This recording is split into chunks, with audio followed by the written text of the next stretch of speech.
Hey guys, welcome back to another episode of Biz Bits, and today we're going to talk about how the internet is changing the way we sell things. There are good salesmen and there are bad ones. The bad ones manipulate while the good ones serve. A good salesman knows he has to provide value and do a service. The best way to serve is to give value before you even receive value in return. The best part is, it's easier today than ever before if you use the internet correctly.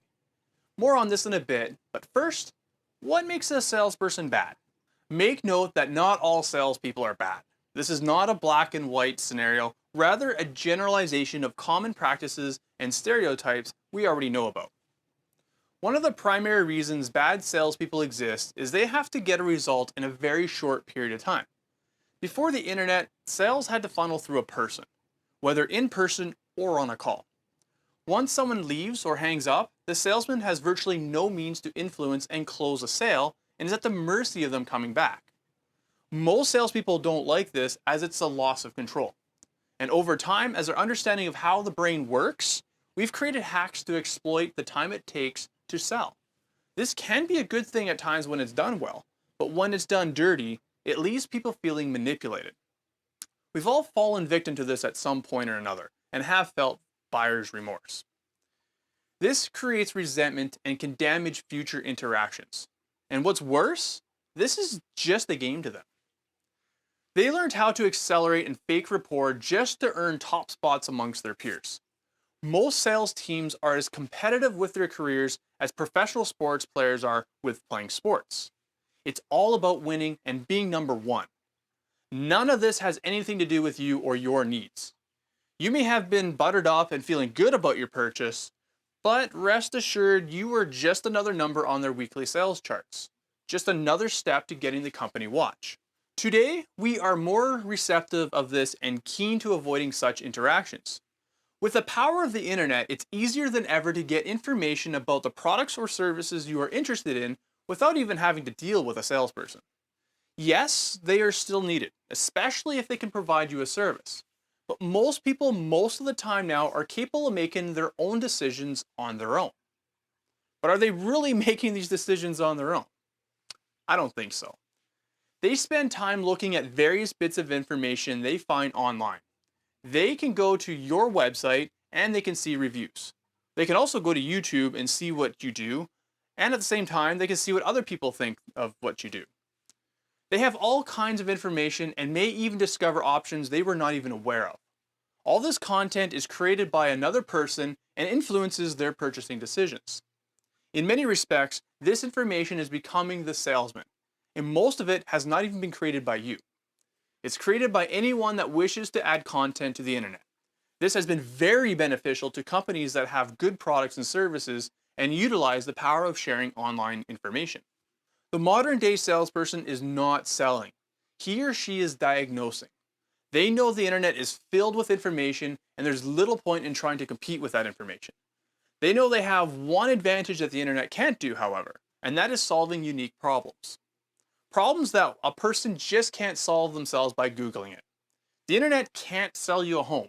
It's too complex of a need. There are many examples where a custom approach is the only solution. And in these cases, what people really need are good listeners.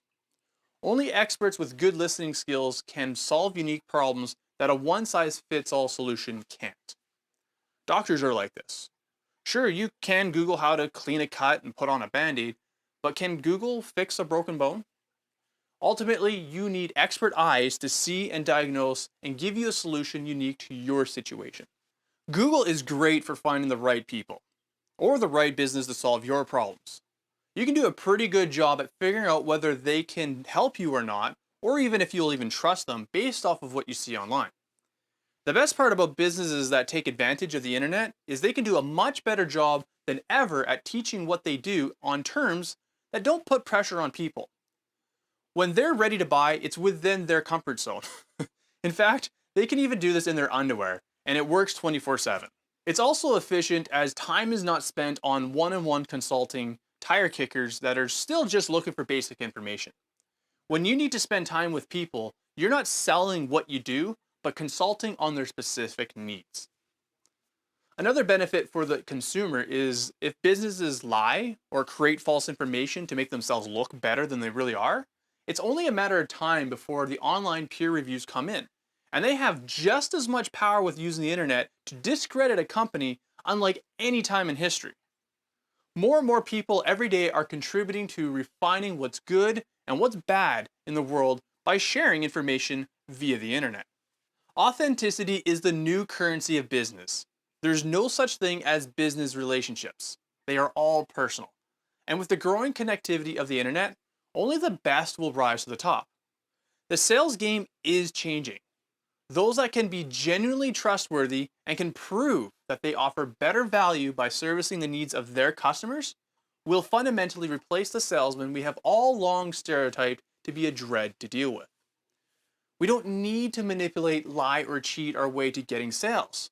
We can be open and honest and genuinely help people with the problems that they came to you to solve. So how's your online presence? When people see it, do they trust you and ask for your help? If they do, then the sale has already been made before you were even aware they needed you. If you don't have an online presence selling for you, then whoever is will get that business. Sales is now an online game. It's about information. So do you have enough online information to make sales in our online world we now live in? All right, thanks for watching another episode of Business Bits. I hope you got some value out of that. And if you did, please like and subscribe so that way you can see me in the next one. Have a good one.